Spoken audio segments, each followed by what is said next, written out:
Hello friends, एक बार फिर स्वागत है आपके अपने चैनल तक जेआईटी एजुकेशन में। और आज के तक जेआईटी नॉलेज में हम जानेंगे एक एपीआई होता क्या है। एक्चुअली एपीआई बहुत ज़्यादा यूज़ होता है और एक कॉमन सा वर्ड है। एक्चुअली बहुत जगह आपने सुना होगा एपीआई है, लेकिन एक्चुअली क्या है ना, काफ़ी हद तक उनको एपीआई के बारे में नहीं पता होता। तो हम आज एपीआई के बारे में जानेंगे कि एपीआई होता क्या है, इसका क्या बेनिफिट्स होता है और कैसे ये एक्चुअली यूज़ होता है।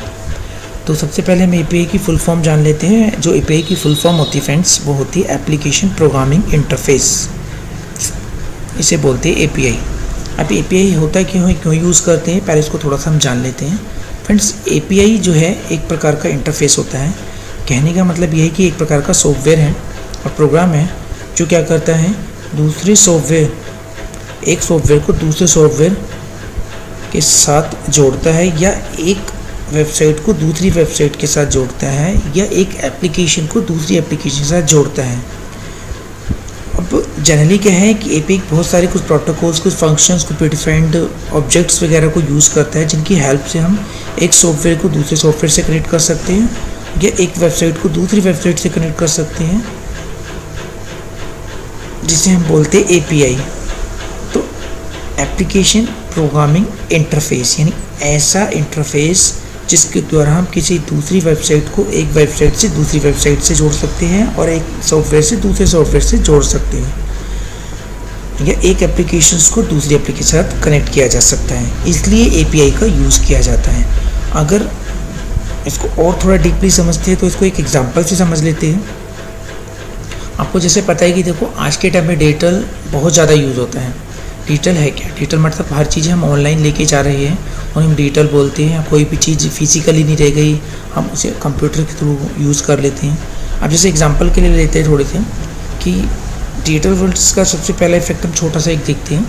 जैसे हम बात कर रहे थे कि पहले हम क्या करते थे, जितनी भी हम टिकट्स बुक करते थे, ऑनलाइन टिकट, चाहे वो रेलवे की हो, चाहे वो आपकी जनरली एयरलाइंस की हो, तो उनकी टिकट या बस की हो, हमें वहाँ पे पर्टिकुलर जाके ख़रीदनी पड़ती थी और उनको लेके बुक करवाना पड़ता था। फिजिकली इट मीन्स वहाँ पे जाना पड़ता जहाँ पे इनके ऑफिस होते थे। तो जनरली क्या है कि अब उससे बचने के लिए लोगों ने वेबसाइट निकाल दी। वेबसाइट्स में क्या है कि वेबसाइट बनी हुई, आप उनकी वेबसाइट पे जाइए।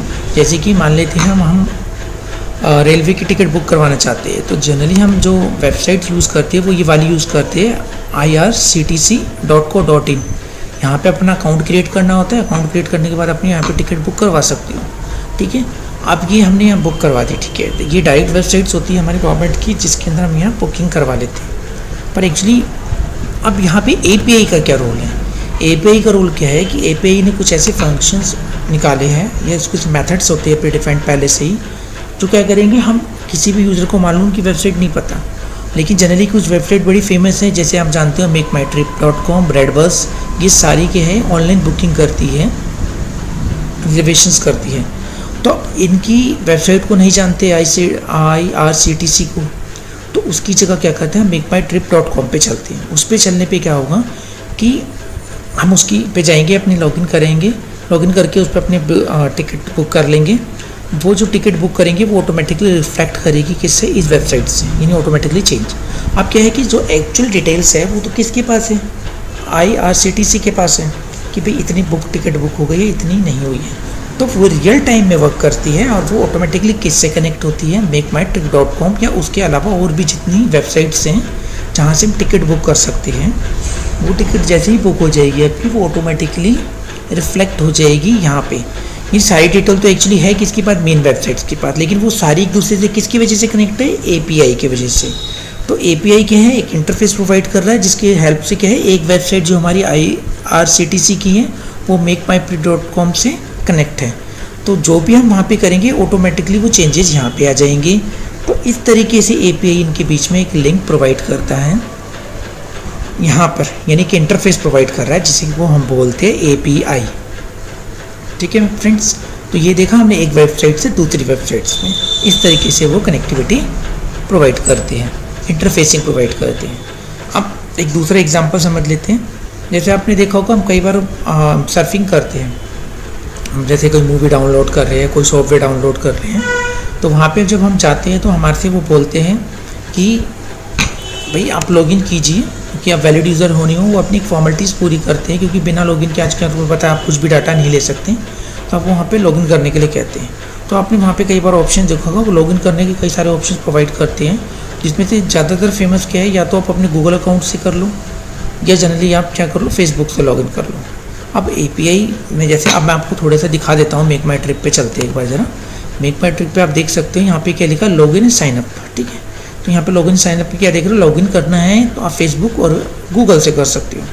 अब एक बात, तो गूगल के पास तो हमारा चलो ठीक है, हमने अपना अकाउंट क्रिएट कर रखा है जीमेल में, पर फेसबुक पे तो हमारे पास अकाउंट नहीं है ना, मान लो हमारे पास, तो वो लॉगिन किसके थ्रू करना चाहते हैं, फेसबुक के थ्रू। तो ये जो इनके बीच में इंटरफेस प्रोवाइड किया जा रहा है कि वो ऑटोमेटिकली हमारे जो पासवर्ड यूज़र नेम है वो ऑटोमेटिकली फेसबुक यूज़ कर ले, तो हम उसको परमिशन दे रहे हैं। तो किसकी हेल्प से दे रहे हैं, API की हेल्प से।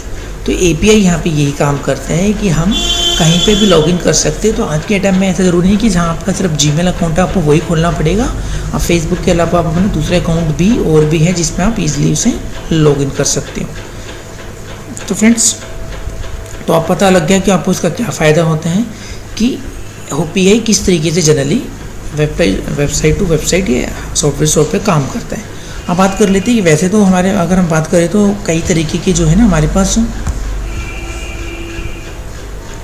ये बेनिफिट्स होते हैं इनके, लेकिन जनरल और ये कई टाइप के भी होते हैं API हमारे पास। लेकिन हम बात सिर्फ इतना करते हैं कि अभी API जो होते हैं, API के कई सारे फ़ायदे होते हैं। एक तो ये फ़ायदा होता है देखो कि जनरली IRCTC हर किसी के पास नहीं जा सकती website, most of the peoples या मोस्ट ऑफ द यूज़र्स जो इंटरनेट चलाते हैं उनको नहीं पता रियली में, पर एक्चुअली सबसे ज़्यादा लोग ज़्यादा मेक माई ट्रिप को या रेड बस को बहुत ज़्यादा है, क्योंकि एक्चुअली क्या है ना, IRCTC अपनी कोई ऐड नहीं देता है, जब भी मेक माई ट्रिप हो गई, रेड बस हो गई, अपनी ऐड देते हैं, पब्लिक बीच में कॉमन होती है, तो ये जान जाते हैं और इसके थ्रू वो लॉगिन करके इसमें डाटा को ले लेते हैं।